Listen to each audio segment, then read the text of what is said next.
As you disciple students, we've got this card that is designed to be able to help guide you through each time that you meet.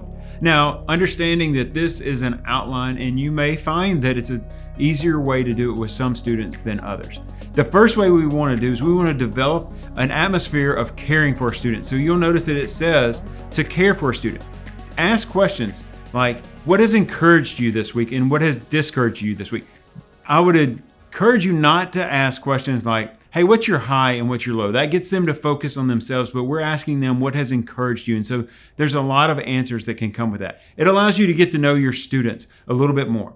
Then we encourage you to move into a time of worship.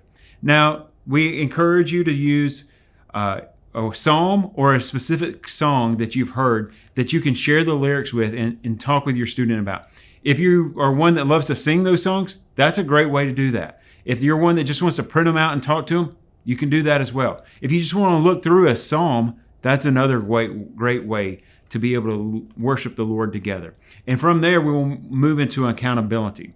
Accountability is simply taking our grow goal, which is our vertical goal, and our horizontal goal of our go goal, and asking, hey, how did it go this week? What were some challenges? What were things that were easy about it? And just walking through the accountability of the goals that they put in place from the week before.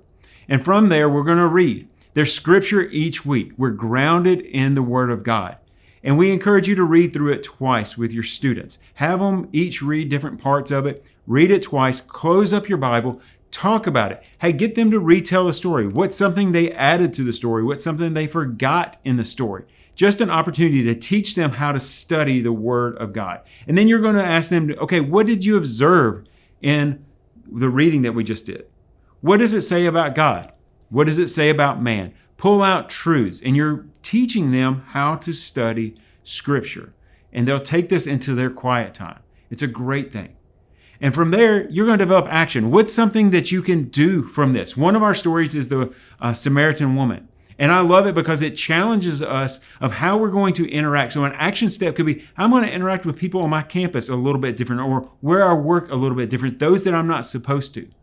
And so we're going to develop action steps with them. And then you're going to plan.